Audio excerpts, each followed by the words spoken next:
दिल्ली पर जो बिल आज राज्यसभा में आया है, अभी अभी खबर मिली है कि वो पास हुआ है।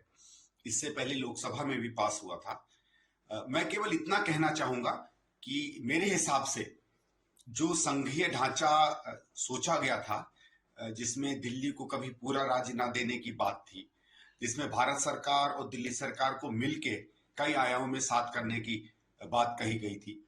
और एक तरीके से इस बंटवारे में जो सर्विसेज हैं, जो बड़े बड़े आला अधिकारी हैं, उन पर जितना दिल्ली सरकार का वर्चस्व और कंट्रोल रहना चाहिए, उतना भारत सरकार का भी होने का था।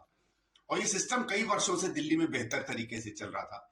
दुर्भाग्य से जब से केजरीवाल यहाँ आया है, उसने केवल और केवल राजनीति देखकर, जिस बदतमीजियों से, जिस गैर संवैधानिक व्यवहार से उसने दिल्ली को चलाने की कोशिश की और भारत सरकार से बार बार झगड़ा कर कर केवल राजनीतिक फायदा उठाने की बात की, इसी कारण से ये बिल भी आया।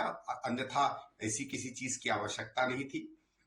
मैं ये नहीं कुछ कहूंगा कि मुझे कोई संतोष है या कोई वो है कि ये बिल पास हुआ या नहीं, पर मुझे लगता है कि जिस स्थिति में लोगों ने हमेशा समझा था कि दिल्ली को एक भारत सरकार और दिल्ली सरकार के बीच में एक साझी सरकार के रूप में चलाया जाएगा, इस बिल के पास होने के बाद शायद वो यथास्थिति बनती है।